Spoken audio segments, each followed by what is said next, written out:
Jumuiya Afrika Mashariki, tuwezeshe kuishi kwa amani, tutimize na malengo yetu.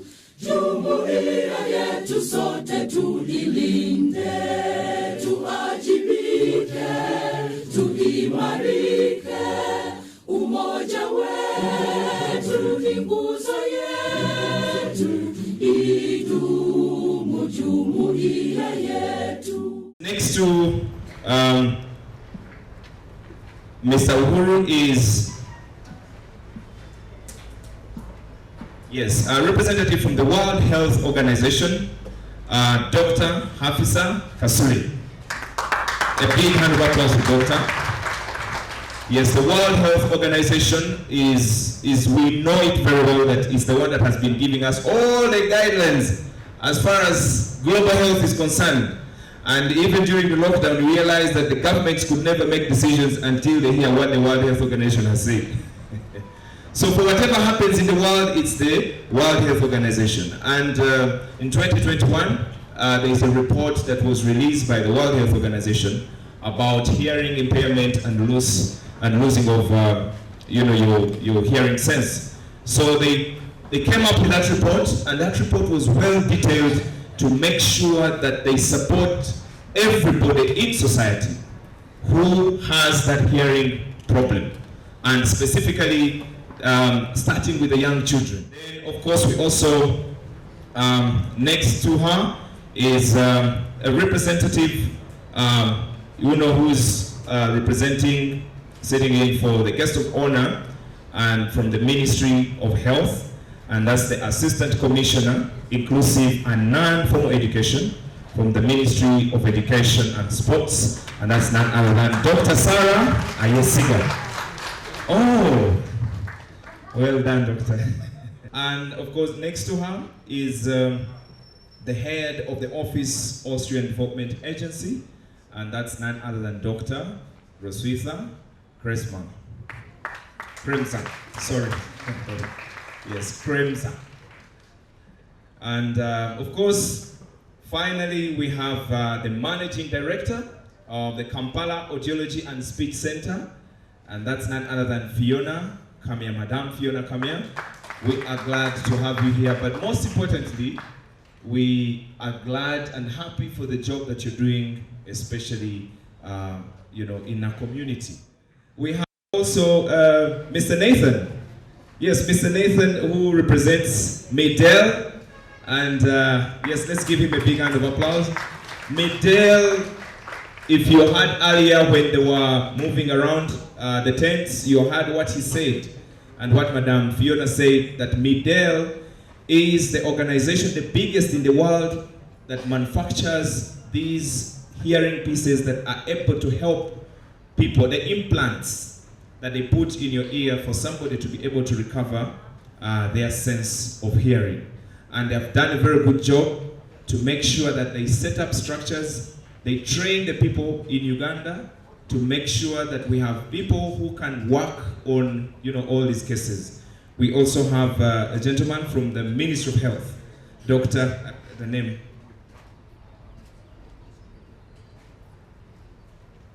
Yes, Dr. Jimmy Ochoren, who is also representing, is a representative from the Ministry of Health. Yeah. Yes, Ministry of Health, Disability and Rehabilitation. We are glad to have you here, sir. Of course, on the other side, we also have the exhibitors from MeDEL, exhibitors from Kampala Audiology and Speech Center. They're going to be explaining to you on how all these things work. It may not be for you, but it could be for somebody that you know at home, or it could be for your next child that you could bring into the world. So make sure you take advantage of that, but let's be organized as we do that.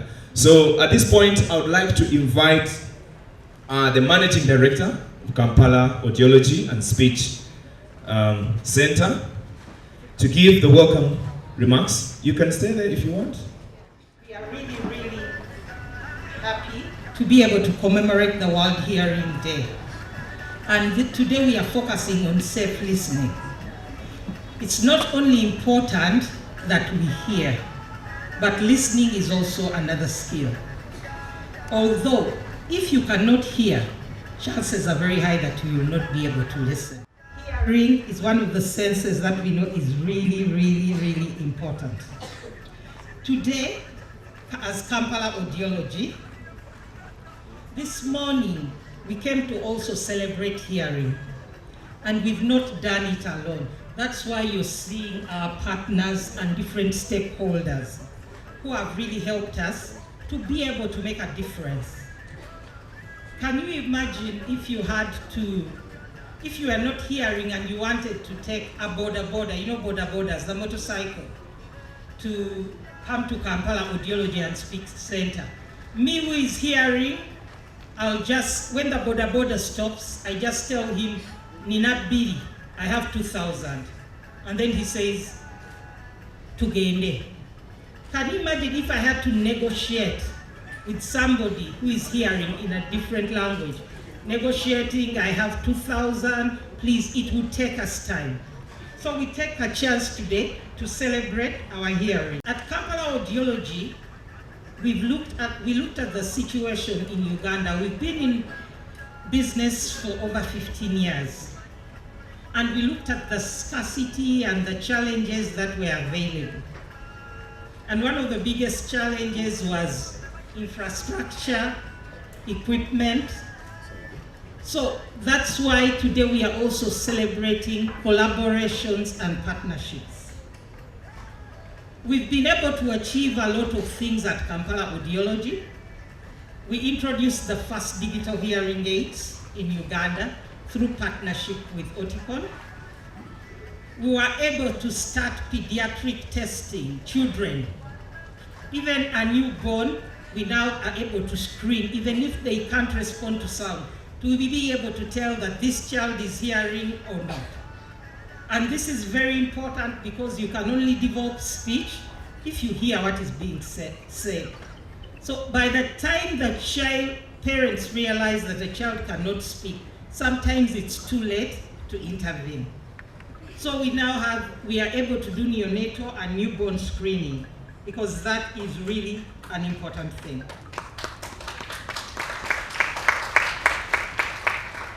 But it's not good enough to just tell me my child is not hearing.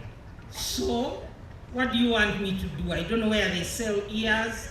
I don't even have an idea how to fix the ear. So if you tell me my problem, it's prudent that you also give me the solution.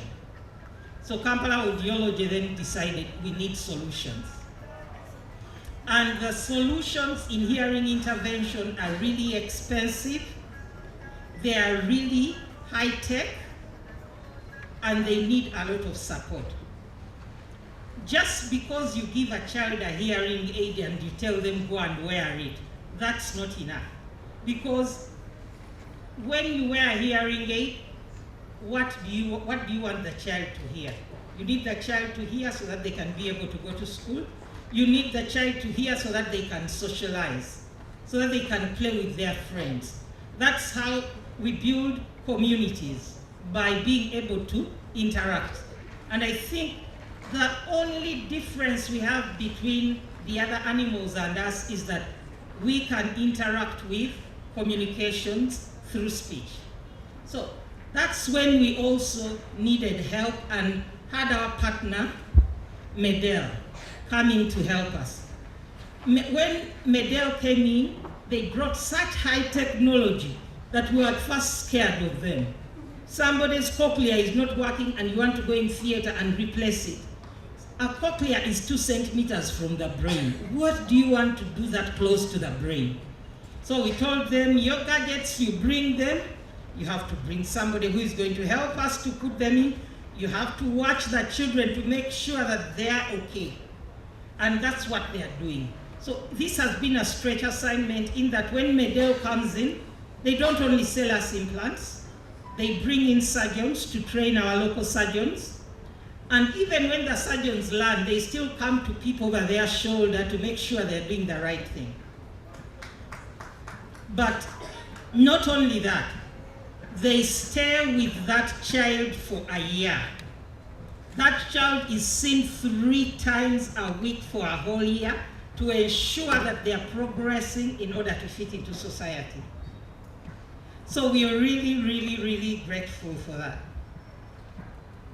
We have had so many other achievements. I'm not going to be able to elaborate all of them. You'll walk there and see. We have the first mobile booth in Uganda, so you can call us from your house and say, my wife says I'm not hearing when she's quarreling.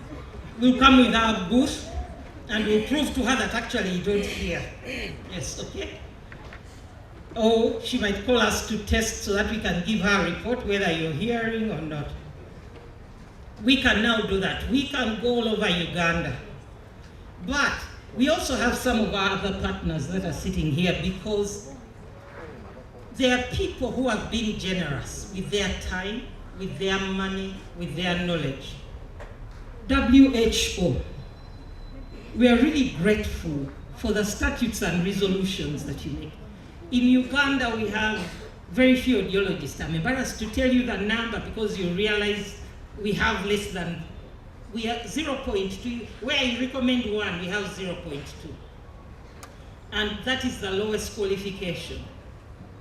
But we use your statutes a lot and your resolutions. They open doors for us, they help us to start conversations. We do not have that data to say in Uganda 5,000 children are deaf because we don't have the capacity to do that. So you've opened for us conversations, you've helped us sit at the table and contribute. We just said, WHO has said World Hearing Day, and Minister of Health is there. They came because they know WHO. So we are really, really grateful for that. Minister of Education, we want to thank you for the opportunity you've given us to put audiology in education, to be all inclusive. There's nothing as challenging as a mother coming to you and then you tell her, your child is not hearing, they need maybe to go for sign language, and then they say, sign language, what is that? Where is it? That's when we call Minister of Education, and they say, oh, there's school for the deaf, there are rehabilitative possibilities. We really, really are grateful. You do things, you reach places where we are not able to reach. The lady seated next to me from Austria, when she comes, she doesn't come empty-handed. You know, in our language, we have a saying, "Tusanyukira yetisse." If you are a visitor and you come with the food you're going to eat, that's good. But it's better still to come and bring the food without you eating it, and you leave it for us, and we eat it for a very long time. So, Austrian Development Agency is partnering with us. First, MeDEL came in and we told them we wanted this solution. But like Oliver Twist, we always want some more. So they brought the implants, they brought the surgeons, then we told them, now we want you to train us. And because MeDEL comes from Austria, they went to the Austrian Development Agency and they said the Ugandans want something. And they convinced them. So the Austrian Development Agency is now partnering with us to help us start a BSc in audiology, speech and language therapy. We really needed them because I think currently we have very few people with masters in audiology. And I hear a faculty should have 7 members. We only have 1. We were never going to start. So the first thing they did was to go and look for the lecturers. I don't know how they convinced them, from top-notch institutions. So when we start our BSc, we'll be proud to say, oh, our lecturer is from London School of Tropical Medicine, or from the International Society of Audiology. So it's going to be on a global standard, and we're really, really grateful. And all that really does cost money. But they haven't only done that. When they realized that late diagnosis is the commonest hindrance, they said, oh, we need to help you set up a project to screen children early. And we said, oh, thank you very much. And they said, but what about the infrastructure needed? And we said, oh yes, that also. So we keep saying yes, yes, yes, and they keep giving and giving and giving. So we're really, really grateful. Minister of Health, I think you've sat there because you own the activity. So you can't be the guest, you're the ones who are in the kitchen cooking. We want to thank the Department of Disability and Ministry of Health. As we say, when you heard us screaming, you came and asked what's going on. You've actually given us the staff that are running our clinic. We are very, very grateful. Dr. Mubichire will always hear something about hearing, he's there. But sometimes public hospitals or public health care, some of you don't like it. You want to sleep in a room where there is a TV and a fridge. You're sick, you want a TV, you want a fridge, you want a masseuse to massage you, maybe even you want a nurse to sit by your bedside. IHK. So IHK, represented by Peter, rose to the occasion. We told them sometimes we have high-end patients who want to travel in lifts when they are going to the bathroom. And they said, oh, okay, here, have a wing. And we told them, but how well equipped are you? Then they said, write a list. We wrote the list. Then we said, oh, that's a lot of money. And they asked us, how much do you want to pay?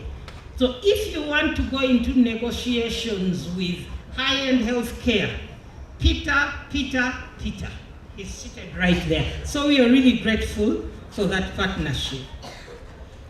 But, as I said, tusanyukira yetisse, and we also have another saying in my language, atuma omukulu tamagamaga. When you're asking or sending somebody who is your superior, do it boldly. So I'm here to do some things boldly. Mr. Uhuru, thank you for coming. We need you people who are into politics because there are some places we cannot reach. And you're the people who influence the powers that be. Mr. Uhuru, I've been to Uhuru very many times, and you do a good job. It's the best restaurant. There's a gentleman who I asked if he was the owner. He's light-skinned like you, so I thought he was your son. And he told me he's an employee. He's good. I told him, can we steal you? Do you do anything else like audiology or something? And then he said he's happy where he is. So, we thank you for Uhuru Restaurant. Now we need your help. We need social capital. I see you on the TV talking to the president, to the prime minister. Me, when they see me, they just put on their sirens, and I'm supposed to go on the side of the road. So, I'm asking, we need help. We need to have social capital with the interventions we bring in. These people have partnered to help us bring in the interventions. But if it's not owned by the government, it's not going to work. And people listen to you. They say, Mayor, Gambie. So if you stood up and told the members of parliament, each of them to give us, 1 million shillings of the many millions they make, we pull together and we are able to buy cochlear implants. They are subsidizing for us, but they're not going to subsidize for the rest of their lives. So, please, sir, when you meet them, Chankwanzi, wherever, tell them hearing impairment needs solution. WHO, you're still the superior. I'll be bold when I'm sending you. You open doors, you have the statistics, you have tested these things. When we start this course of audiology, where are they going to get employed? Because right now, we do not have a scheme of public job entry for audiologists. It's not in, yet the work is there. So if you stood up there and said, this is a note from Geneva with Mr. Uhuru near you, and you told them, can we put audiologists in the establishment? Can we put speech therapists? In health, they don't pay us a lot of money. I think we can manage the wage bill. So I'll be bold and send you. Madam Commissioner, You've done a lot for us. You know, we started the audiology diploma, you supported us. We started the certificate, you're always there. Once you hear, we are back again. We have a BSc. We need to have the curriculum sorted. We need to have the accreditation. I had somebody telling me I have to go to the National High of Council. I have to have a stakeholders meeting. I have to call workshops. I think there's some money in Ministry of Education. I'm coming. We are going to have the conversation.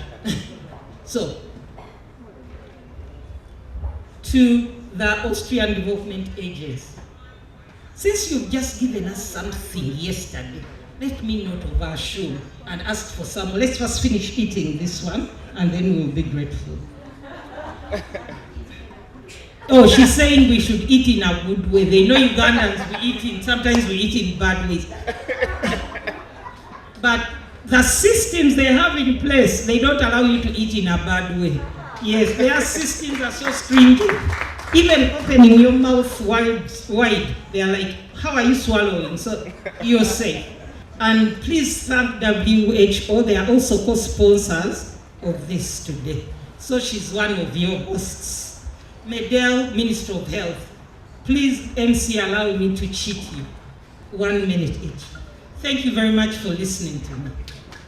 My name is Nathan Anjaya. I'm currently the country manager of MeDEL. MeDEL is an Austrian company that is the world leader in manufacturing implantable hearing solutions. In short, we manufacture devices that help to restore hearing. Hearing is the only sense that can be restored. It's not very easy to restore a sight when it is gone or sense, but then hearing through science can be able to be restored. Our major mission in Africa and Uganda is the clinic and country development.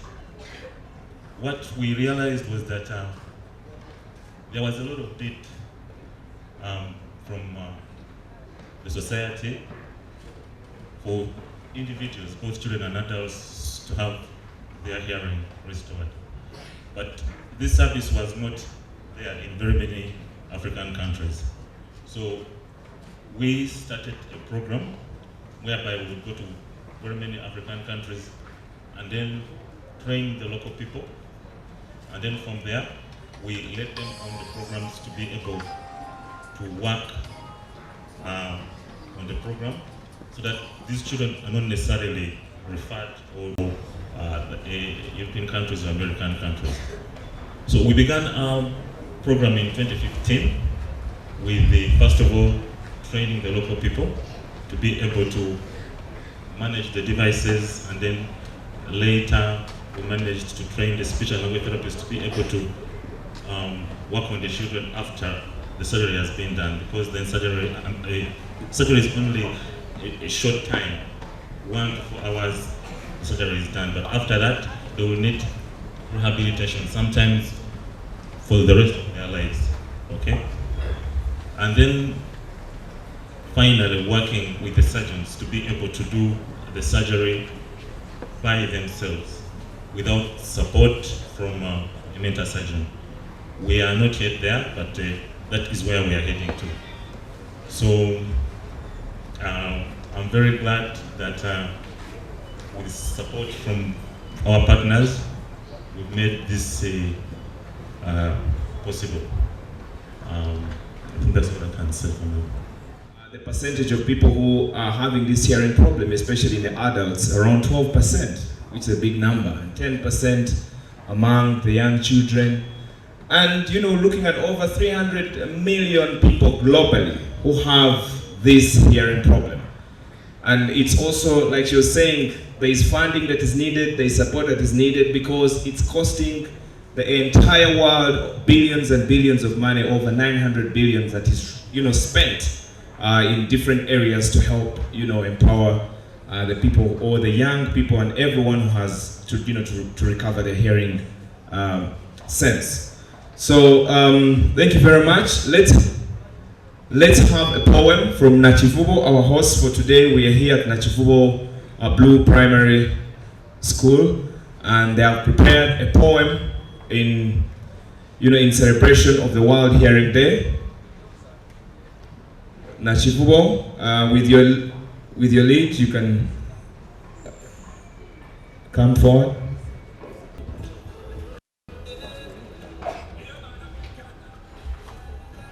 Healthy ears to hear for life. Also Uganda, welcome to the challenge. Come all men, stop the excessive, irresponsible usage of earphones. With earphones replacing ears, doomed are the ears of modern men. For with natural foundation block, radio becomes the dead. Dead of the sense to hear, acute becomes the case when actual hearing is impaired. Let out the ears for the eye, but like the tail of the idiot, if found as such ears of purpose. Nakivubo Primary School, reciting a poem titled Trending the Doom. Trending the Doom. With earphones patched in his ears, the word birds patched on a tree. Sabagala used to brag, listening to loud music with his gang. The classism, beautiful laugh of living as faster life. Stylish and lavish, ran at his ears helpless. Like rats upholding a lance battle. All perished in the thrill. All perished in the thrill. Mwana mlezi Sebagala, yafuka chigala chaulia. Enjawo ya ufaza matu, yateka nga mmato utatadde. Diske iyengebera mmatu, nagalwaza, mbuya training omulembe okudimandinga, babi bamufulinga, matu nagaluzinga, ali creatinga.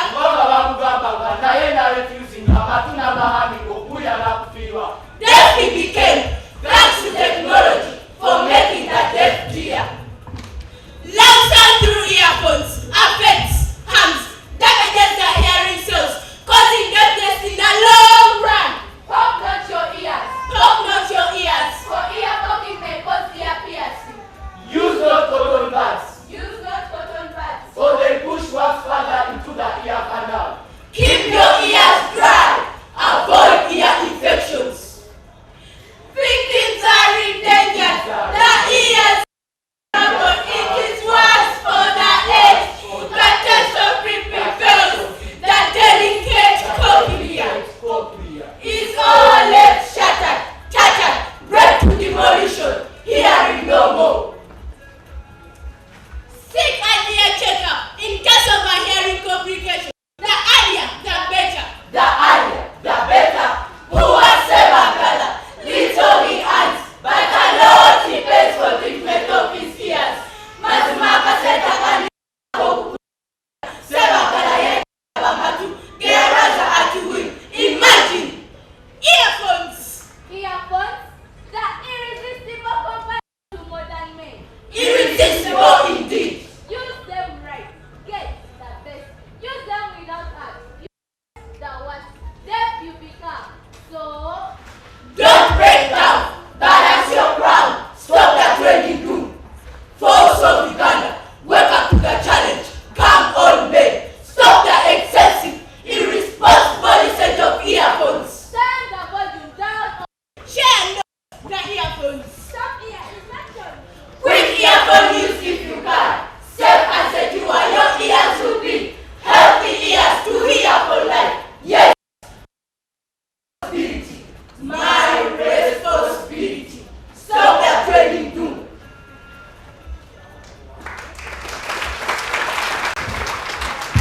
Thank you very much, Nakivubo Blue Primary School.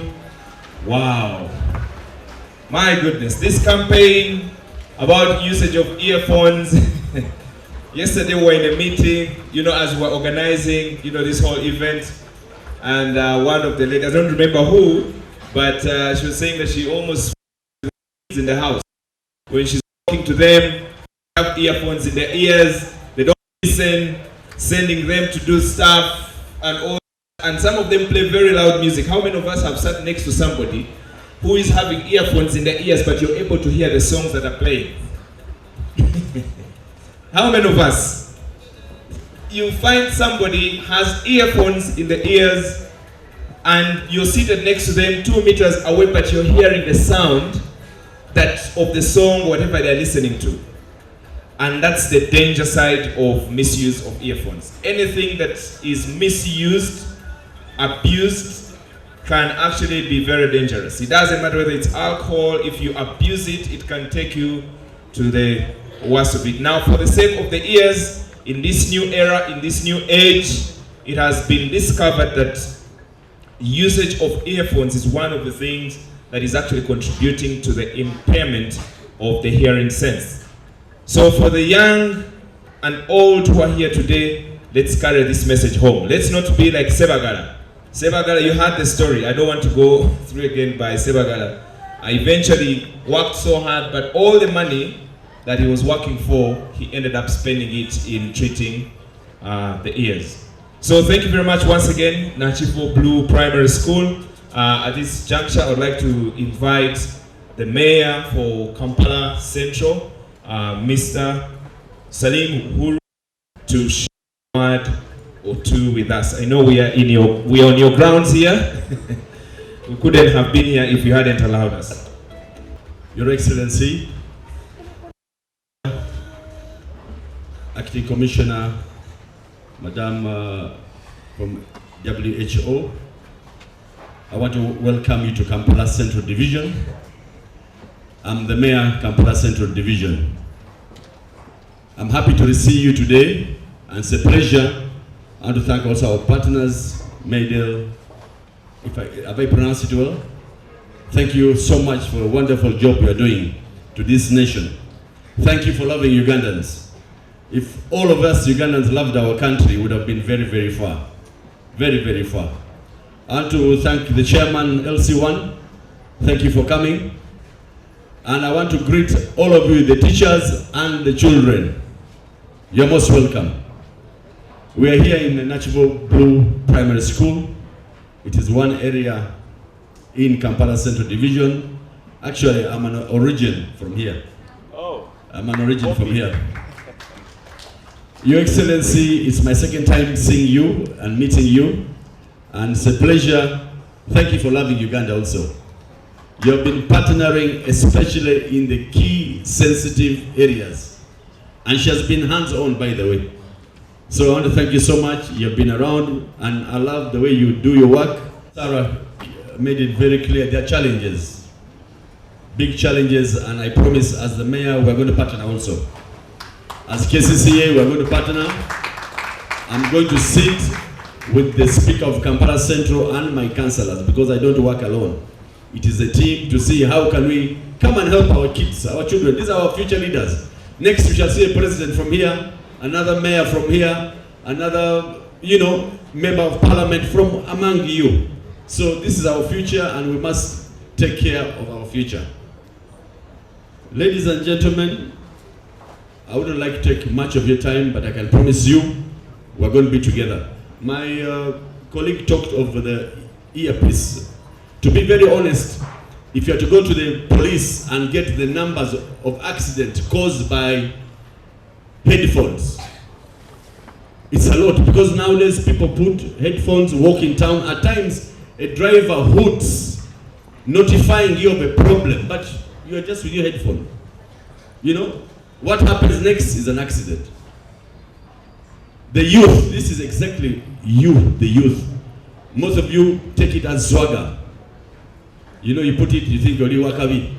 That's not the purpose for that. So take care of your lives. Your life is very important.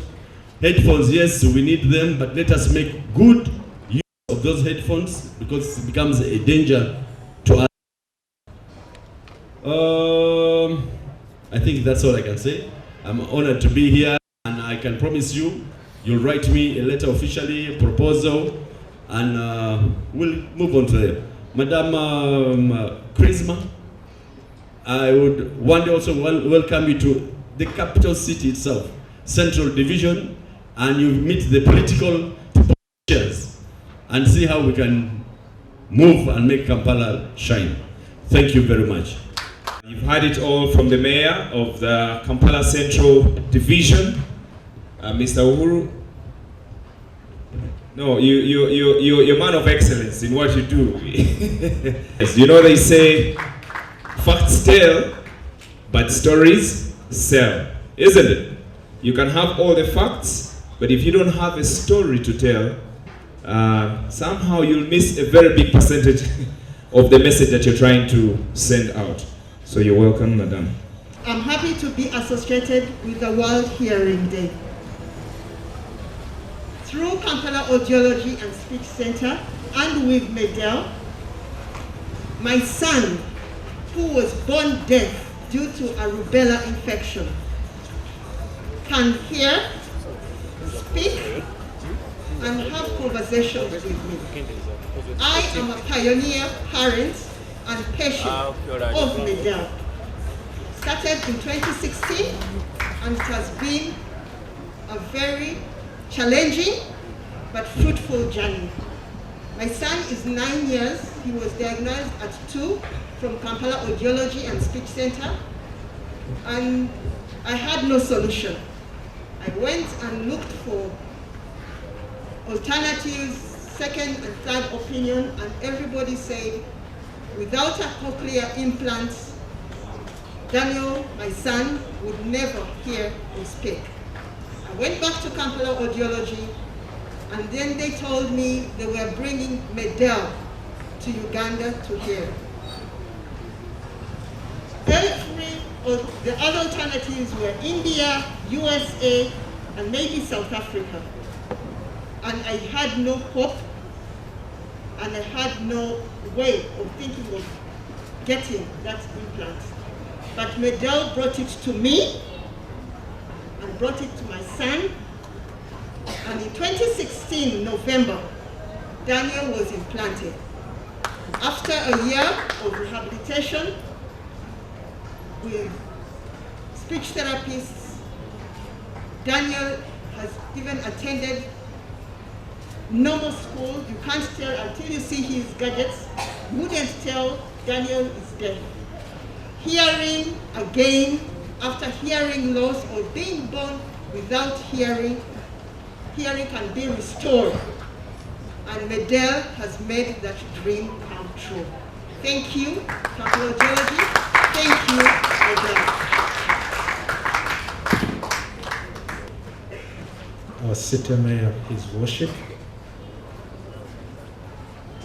Her Excellency, all ear health professionals present, the media, and invited guests, ladies and gentlemen. I'm Jimmy from the Ministry of Health, representing Disability and Rehabilitation Division. Today we are gathered here to commemorate the World Hearing Day. I am delighted function. Deafness and hearing loss are widespread and found in every region of the country. Currently we have about 1.5 billion people. That's nearly about 20% of the global population living with some form of hearing loss, stroke impairment. Many of the impacts of the hearing loss mitigated through protection and include specialized education programs and sign language instruction for young families. Assistive technologies, including hearing loss at any age. People may also benefit from oral rehabilitation and services. Most of these people live in countries like Uganda, our country. World Hearing Day is a day to mark the importance of having normal hearing. It's an awareness campaign strategy for prevention of hearing loss in the world. Generally, the community does not take interest in checking their ear health, which has led to an increased rate of people getting hearing impairment and deafness. And that can be a poem from the peoples of Nakivubo clearly relating their story or poem to this statement. In Uganda, hearing impairment causes among the first 10 causes of outpatient attendancy. Most of them are not detected and managed result in hearing loss, which is one of the most major experiences. To the World Demographic and Health that was done about 5% of the population has difficulty. According to the cross-section phase of hair disease, hearing loss in adults and children recently done, the is about 12%. And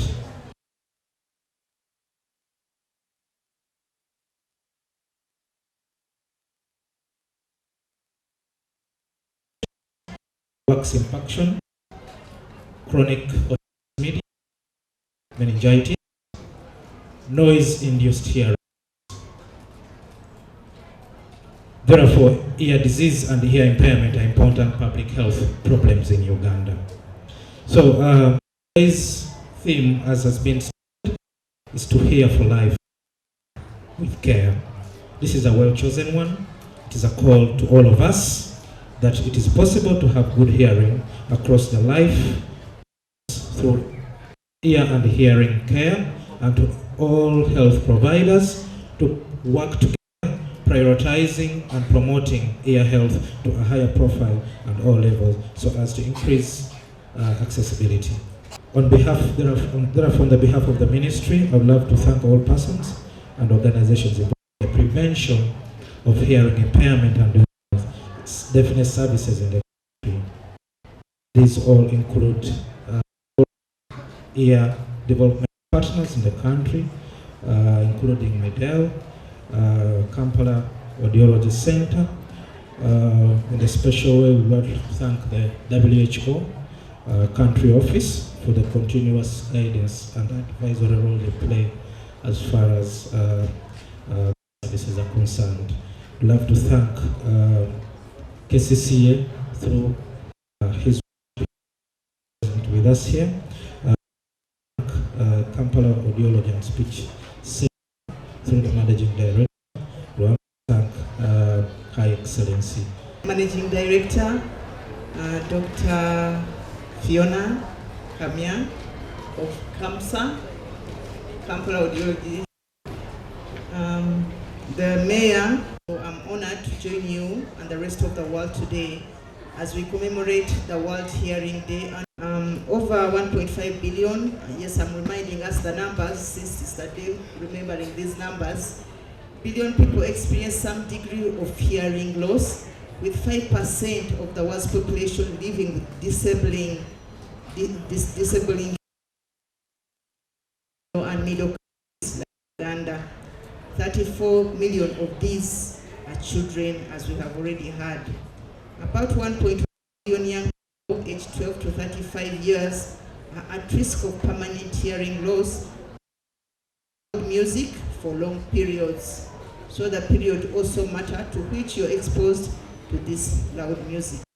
It is also estimated in 2050, 1 in 10 people will have disabling hearing loss.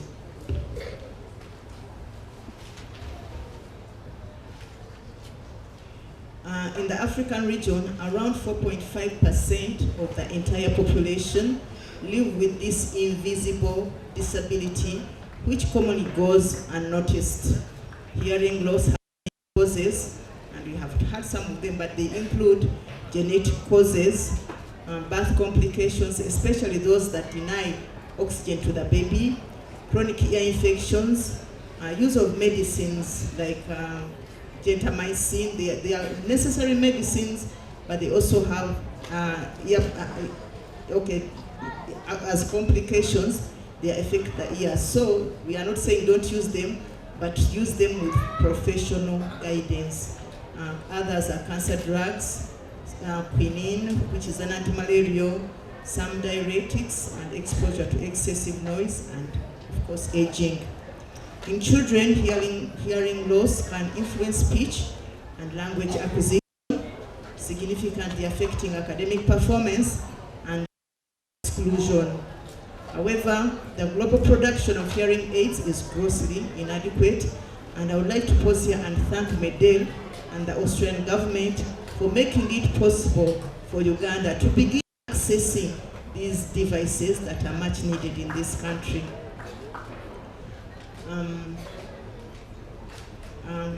Inaction comes at a high cost, and excluding the cost of hearing devices, which are exorbitant, WHO estimates that unaddressed significant hearing loss is the third largest cause of years lived with disability. You're living partially because you have a disability. You cannot live fully because of the disability. An estimated US dollar, 1 trillion, that's much, we can't even count it here in Uganda. What is 1 trillion, Mr. Nakivubo? Akawumbi in dollars, Akawumbi in dollars. I think we add 3 more zeros to the Akawumbi to see how much it is in Uganda. Many of us don't know how to pronounce that amount. But in the world, it's lost. In the Africa and in the African region, we lose about 20 billion because of failure to adequately address hearing loss. Since 50% of all and 60% of children with hearing loss can be avoided through prevention. Early detection and interventions are also important. Primary health care interventions are the most effective.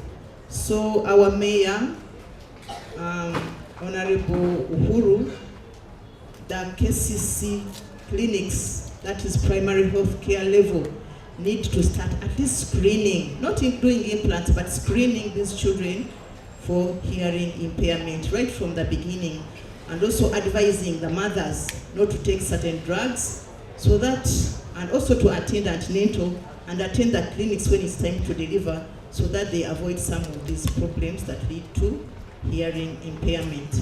So identifying hearing loss early through screening of newborns, school children and adults above 50 years, and identifying and treating ear infections quickly further is a low-cost action. The World Health Organization has recommended has responded to the prevention of hearing loss by providing technical support to member states in development and implementation of national plans, training of healthcare workers, advocacy, and identification and management, as well as observing and promoting the World Hearing Day as an annual advocacy event, providing data, promoting safe listening to reduce the risk of recreational noise-induced hearing loss through the WHO Make Listening Safe initiative.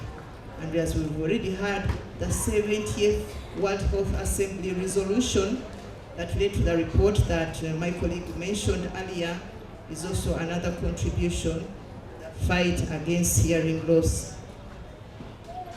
So I would like to say that WHO will continue to provide this technical support whenever called upon.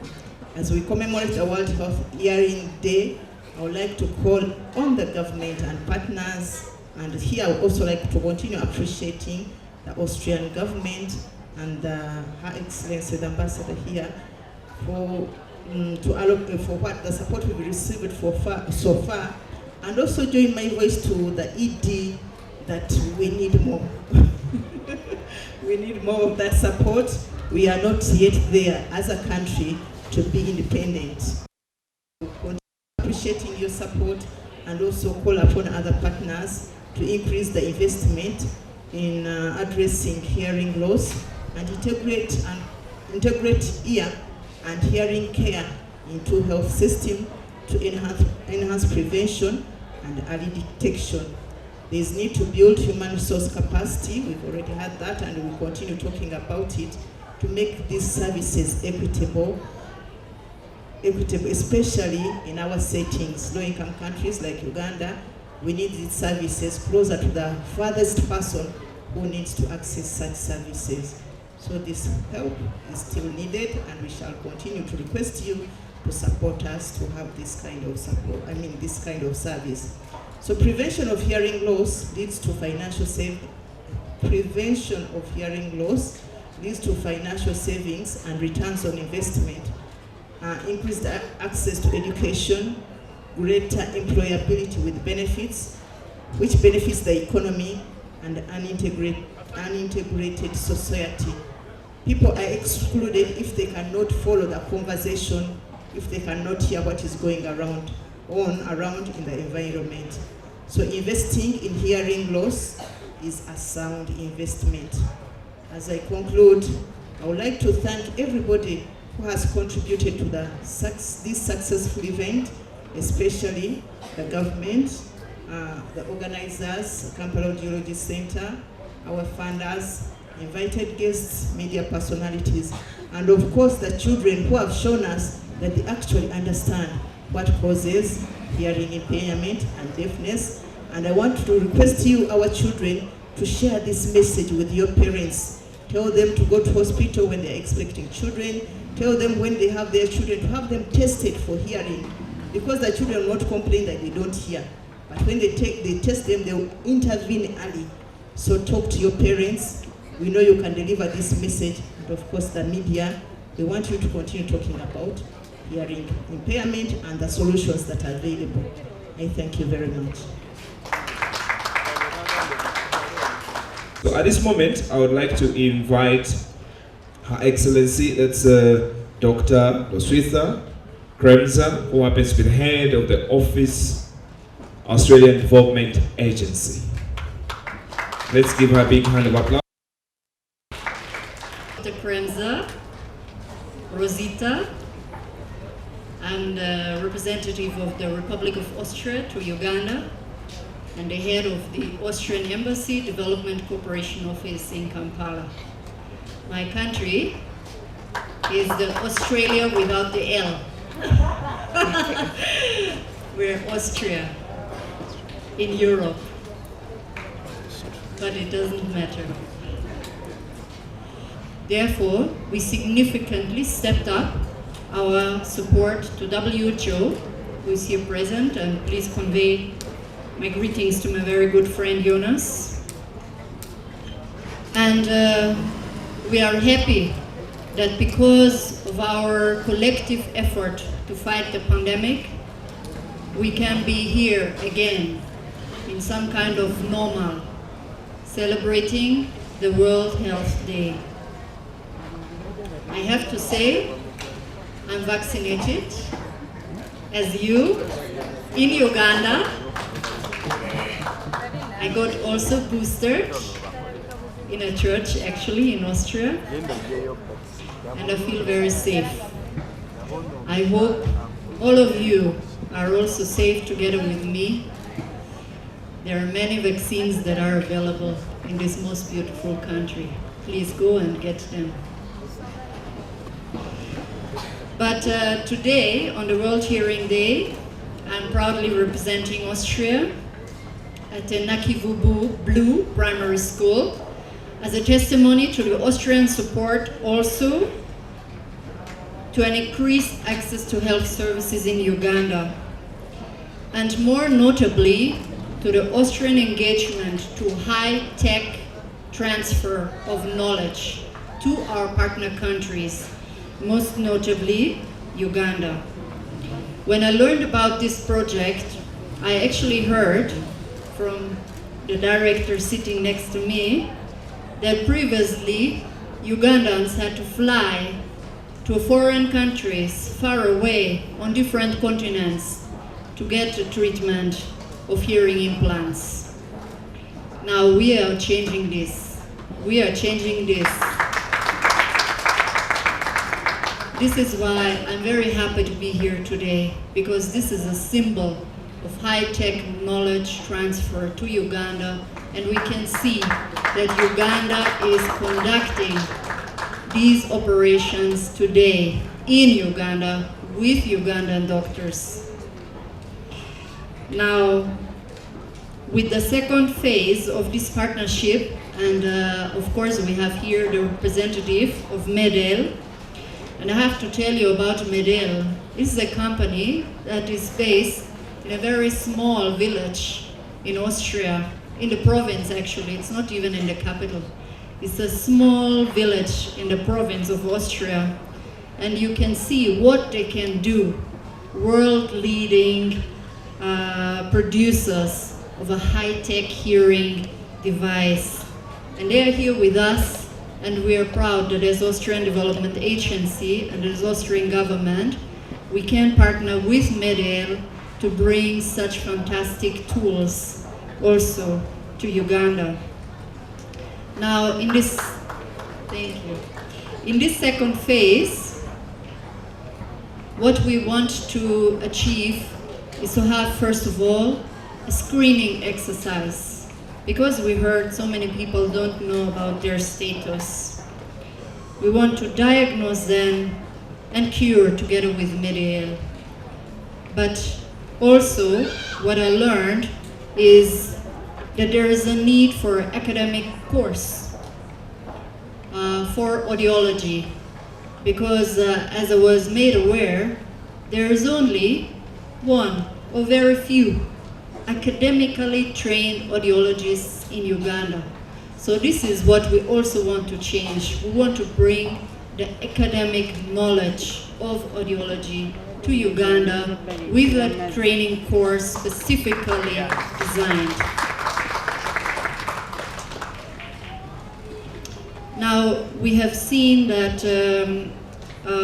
this screening exercise, when we hear about screening of hearing disabilities, we can see that it's actually very easy, because we have seen the box, the hearing box, just out there in the tent. And as we heard from the mayor of Kampala Central, his availability to help in this exercise of screening for disabilities, and it makes me very hopeful that this partnership is not only between MeDEL and the Austrian government, but we can also bring on board and have already on board the government of Uganda, represented by the Ministry of Health, and of course also the mayor of Kampala Central. We thank the Ugandan government for the enabling environment that strives to give the persons with disabilities their rightful place in society. And with this, I just want to thank you very much. I want to thank the representative of the Ministry of Health, representing the chief guest, the representative of WHO, the Kampala Audio and Hearing Center, of course, MeDEL, and the mayor of Kampala Central. Thank you very much for being present today, for celebrating the World Hearing Day for us. Let us all be hearing well, and let us all be contributing to our society and our development. Thank you so much. Greetings to the children. It's been a long day, but I hope you can still sit on your chairs for one more speech, and then we're done. Thank you so much. Thank you very much, Dr. Kremza. So make sure if you can, go there and be screened so that you can know your status. I've been informed there's some parents that brought their children and they want them to be screened. And we also, if you want to consult more about the hearing aids that we have, that's from MeDEL, the cochlears and everything, just on the next tent there, you'll be able to find out more information about even Kampala Audiology and Speech Center. If I can break it down for you, if you don't know where they are located, at least as you're heading to Wandegeya, if you're coming from town as you're heading to Wandegeya, you know YMCA. just right opposite YMCA on your left, you see a building called Esami Building. So at Esami Building, on your way to Wandegea, as you're coming from town, the lower side, you see Esami Building. That's where Kampala Audiology and Speech Center is found. So feel free to refer somebody. Feel free to refer a friend, a family member, so that they can access those services. So ladies and gentlemen, at this time, at this juncture, I would like to invite from the Ministry of Education and Sports. Ladies and gentlemen, let's give a big hand of applause to Dr. Sarah Ayesiga. Sarah Ayesiga is the spoken name and the sign name is this. You can help them to look at me, those who cannot hear. This is my sign name. I know there are those ones who have visual impairment. They are deaf, blind, they have seen some of them. They may not see, but if you are near them, you can tell them that this is our sign name. I am an assistant commissioner, inclusive and non-formal education, working with the Ministry of Education and Sports, Department of Special Needs and Inclusive Education. I am here to represent the Minister of State for Primary Education, who by last evening, she was in high mood to come here because today, being a World Hearing Day and being a doctor by profession, and after hearing all this and looking at them, because Kampala Audiology and the Speech Center sent us some information to get to know what they are doing, and the minister took time to look at it. She was very, very, very much eager to come and talk to us, especially the children, because she loves the children very much.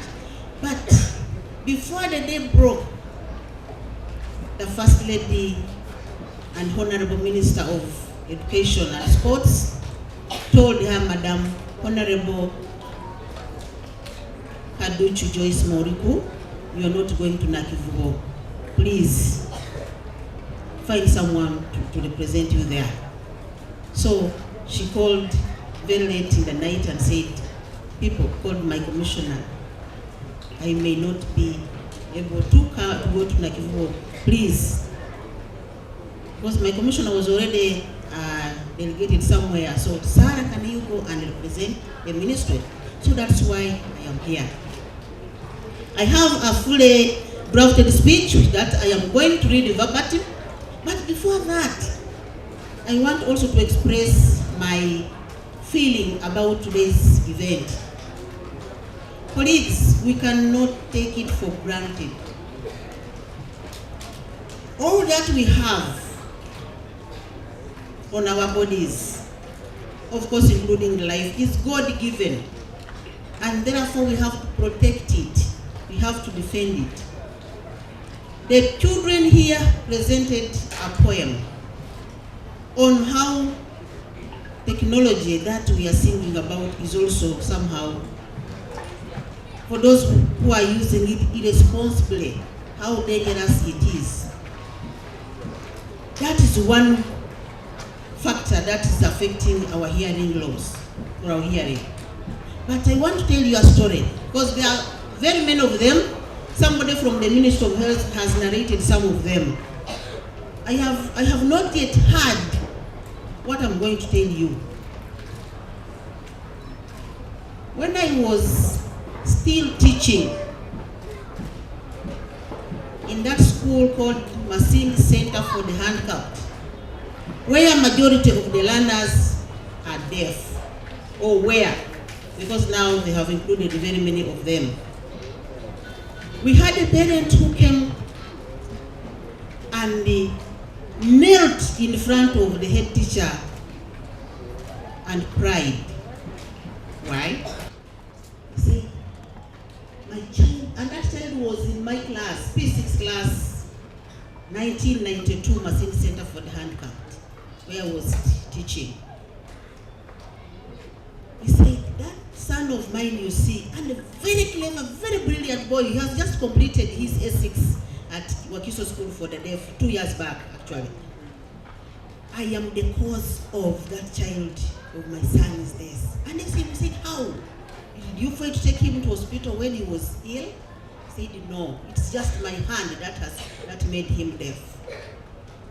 That boy was playing football. The ball hit a window. He was 2.5. That was a story from the father. The ball hit a window and did not break, but at least caused a crack. And because of that anger, he slapped the boy. Yeah. The boy fell down.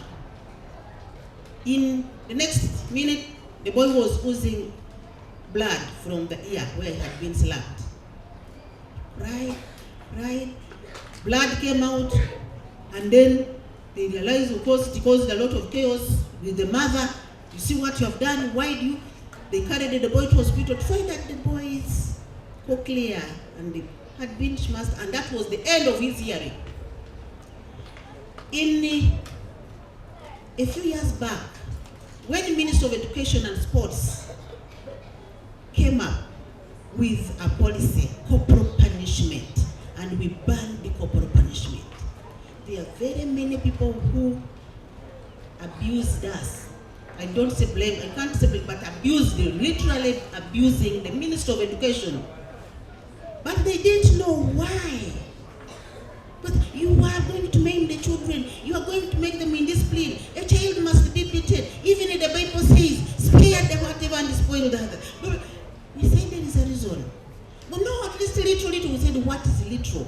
What is literal beating are you talking about? That cannot maim this child. That is one in the many thousands of children who have become deaf, who have become blind, who have become intellectually and physically disabled because of the hand of their parent. Please, those who are still slapping children, knocking their heads, the teachers who are here, we have said this and said until we are saying we have started weeding you out. Because the minister, Honorable Janet Katam 7, is very, very passionate with that. So if a teacher beats a child, please, it's enough evidence to weed him out. Some of you know. So with that, I want to go back to the minister's speech, for whom I have come to represent here. The head of Mission Austrian Embassy, Honorable, Your Excellency, Country Representative, World Health Organization, Director Public Health, that is KCCA, Director of Education and Social Services, KCCA, though she's not yet here, or she has a representative, I don't know. Commissioners who are here, the team from Ministry of Health, the team from Brain Assessment Center, civil society organizations, organizations of people with disabilities here, representatives from KCCA division officers, other Ministry of Education members who are here, other education partners who are here, the team from the Kampala Audiology and Speech Center, pupils who are here. How many schools are here? And other invited guests. I welcome you all to this great occasion and convey greetings from the First Lady, the Minister of Education and Sports. I want to thank the organizers and funders of this event for bringing us all here to give honor to the gift of hearing. We cannot take it for granted. Ability to hear is a gift, and therefore we should appreciate it by protecting it religiously. Special gratitude goes to members of the Kampala Audiology and Speech Center, that is CASP, who I have been made to understand that they organized this event. Thank you for making an effort to save us. I will skip the data. The data has been said and it is quite long here, and I am taking it upon myself to skip the data, because there's a long data, but they've been mentioning the data, so I will skip that. In addition to this, more than 1,000 million young persons between the ages of 12 and 35 years are estimated to have an increased risk of developing hearing loss because of the unsafe use of personal audio devices and exposure to damaging levels of sound in noisy entertainment venues. This risk is reflected in the growing use of smartphones and the increasingly popular practice of listening to music through headphones. I cannot hesitate to say that majority of our youth have a hearing loss, but they do not know. This is evidenced by the way they talk. They just shout, and at times you have to shout to make them hear. I pity the teachers who have to stand in front of the big classes, which are inclusive of even those who are already deaf or hard of hearing. Teachers, you can imagine. Untreated hearing loss has a profound impact on both the individuals affected and their families and communities. The most obvious effect of childhood hearing loss is on communication. You can have the evidence there. If I can break a bit, those children, yes, they have a sign language interpreter, but we have done research that not everything is interpreted. A bigger percentage of the information that we talk is missed. That is how worst it is. Deaf children fail to develop language unless timely interventions are put in place. We must try as much as we can to prevent hearing loss. The importance of prevention and intervention, and she has highlighted it. Many of the causes of hearing loss can be avoided through public health measures. It is estimated that 60% of hearing loss in children can be prevented. This figure is higher in low and middle income countries than in high income countries. In children, more than 30% of hearing loss is caused by diseases such as measles, mumps, rubella, meningitis, and infections. These can be prevented through immunization and hygienic practices. Another 17% of childhood hearing loss results from complications at birth, including prematurity, low birth weight, birth asphyxia, and neonatal jaundice. These are difficult words, but the doctors do understand them. Improved maternal and child health practices would help to prevent these complications and their consequences for hearing. Untreated ear infections are a common cause of hearing loss among children and adults. Early identification and prompt management of ear infections can greatly reduce the consequent hearing loss and minimize complications. Exposure to recreational noise poses a serious threat to hearing in adolescents and young adults. Such exposure includes the unsafe use of personal audio systems and exposure to recreational venues such as discos. The youth are here, are you hearing? Discos, clubs, bars, concerts, sports settings, and other locations. The consequent hearing loss can be prevented through raised awareness and self-listening practices. Safe listening practices. Safe listening, mark it. Safe listening. At the same time, hearing loss induced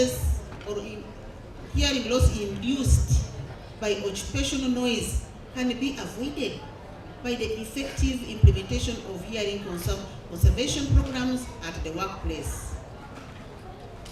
Effective implementation of legislation for control of occupational, environmental, and recreational noise exposure can mitigate the risk of permanent hearing loss that occurs following exposure to loud sounds. The impact of an individual's hearing loss can be minimized by early identification followed by timely and appropriate interventions, especially as new solutions and technologies are available, they have told us. MeDEL.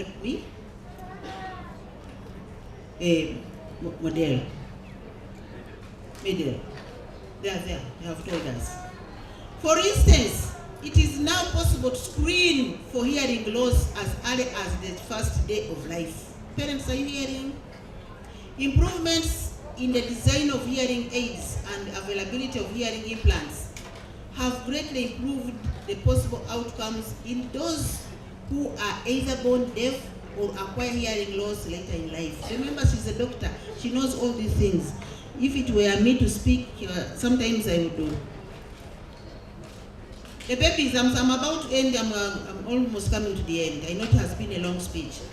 The appropriate use of hearing devices such as hearing aids and hearing implants, assistive technologies such as wireless FM systems, sign language translation, and captioning, and social support can facilitate access to communication, education, and equal opportunities. At present, it is estimated that hearing aid production meets only 10% of the global need, and in developing countries, only about 3% of those who need hearing devices have access to one. The problem is compounded by the fact that close to 80% of persons with hearing loss cannot access hearing health care services because they live in low and middle income countries where audiologists or other hearing health care workers are unavailable. The high cost of hearing devices is also a barrier. Even in well-resourced settings, it's a barrier. Moreover, only a few countries have developed policies or strategies to address this issue. So what action? She went ahead to design for us some action. What action can be taken? The following important actions should be initiated in order to make progress in dealing with this public health issue. 1. Raising awareness and building political commitment. We are here raising awareness. Political commitment is being built. Honorable Guru is here, and we've had the managing director of us also making an emphasis. 2. Integrating strategies for ear and hearing care in the healthcare system. Minister of Health, you can hear that. Improving data on ear diseases and hearing loss to inform policy decision making and planning. Education is here, ear and health and the rest. Then develop human resources for ear and hearing care. Implementing screening programs. Provide access to hearing devices. Raise awareness of noise-induced hearing loss and draft, adopt, and implement legislation for its prevention. We have done it already as Minister of Education. Legislation, corporal punishment. I know if the minister was talking by herself, she will talk more about that. The importance of prevention of hearing loss among children is key, and it is a responsibility of us all. Interventions such as practicing good hygiene of our bodies, including the ear, giving children nutritious foods, protecting them from loud noises, and many other interventions will help save our generations. Once again, I want to welcome you all and wish you good hearing now and in your old age. And in your old age doesn't mean when you age you should become deaf. I declare, I declare the workshop closed. Blessed journey, mercies for God and my country.